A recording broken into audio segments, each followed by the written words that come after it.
princess pleased with my gift? Yes, Aida managed to make herself indispensable in record time. I'm not surprised. Did she tell you anything about herself? Because I've never met a woman like her before. And I can't help but wonder. No, nothing. She said nothing.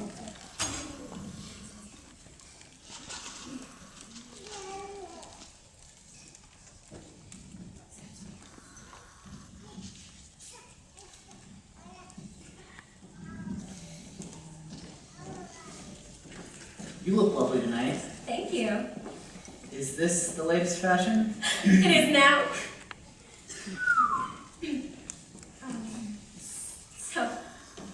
So, your expedition went well?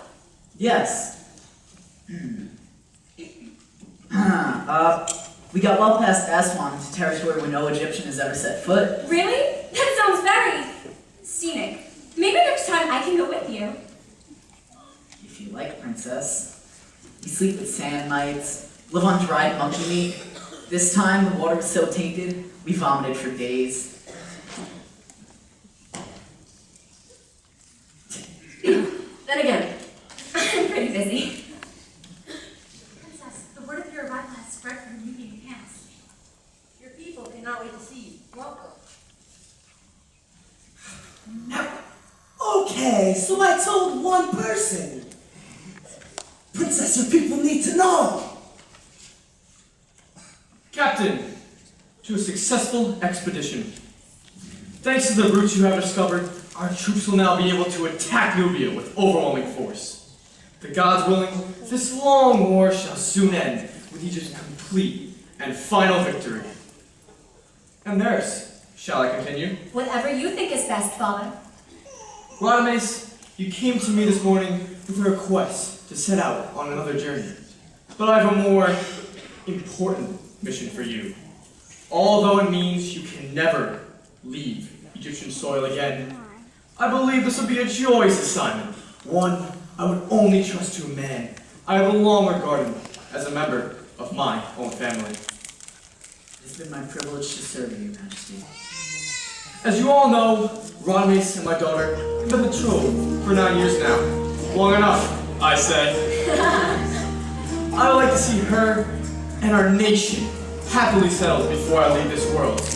Therefore, in 7 days, Radames, son of Zoser, will wed the Princess Amneris. The son of Isis has spoken!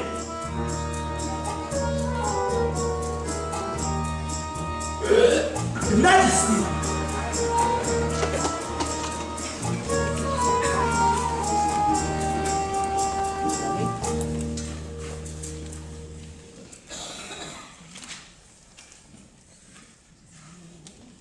A toast to the bridegroom. If I had known such an awkward girl can turn into such a stunning young woman, I would have offered her for myself. It's not too late. I thought you loved Amneris. Of course I do. We grew up together. Then what is it? Radames!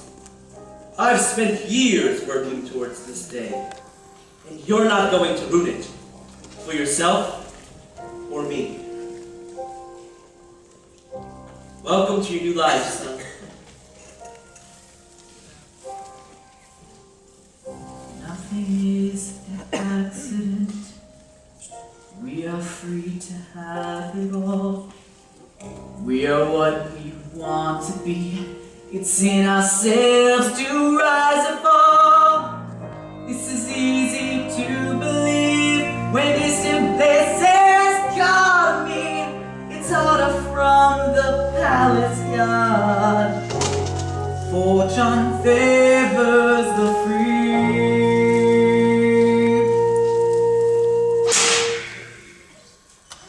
No. Stay. Where are you from? Aida. It's a village near the second cataract.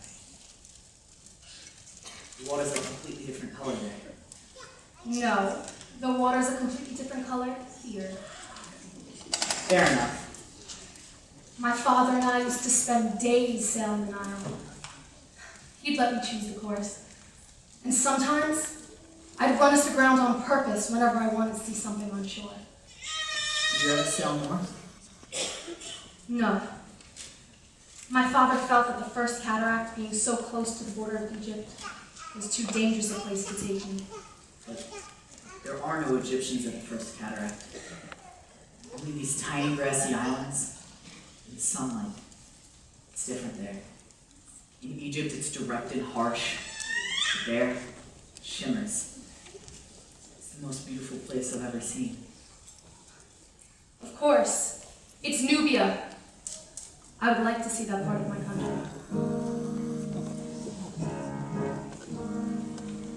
To sail away to half-discovered places, to see the secrets so few eyes have seen, to see moments of enchantment on our faces, the moments when we smile and those between.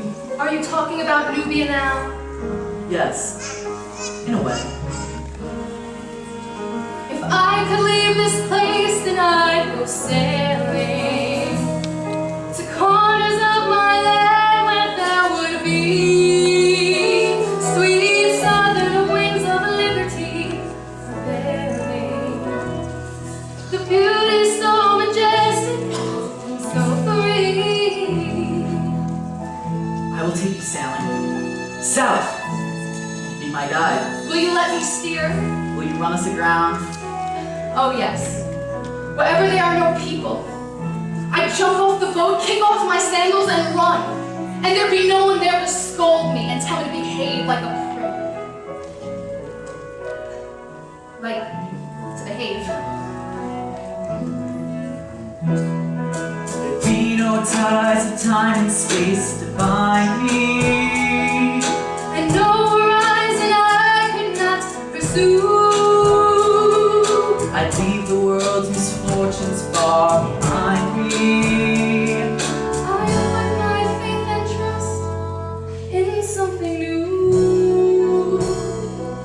But why should I tell you this? A stranger I've just met. A woman whom I hardly know at all and should forget.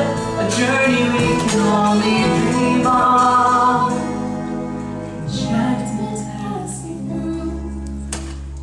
How is it I say these things so easily to you?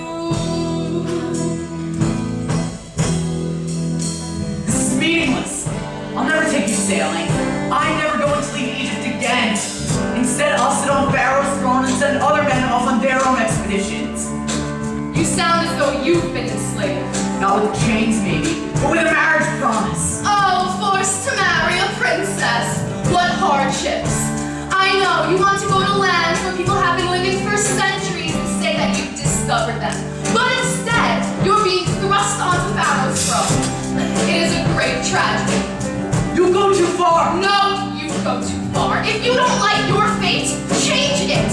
You are your own master. There are no shackles on you. So don't expect any pity or understanding from this humble palace slave. Stop! I command you to stop!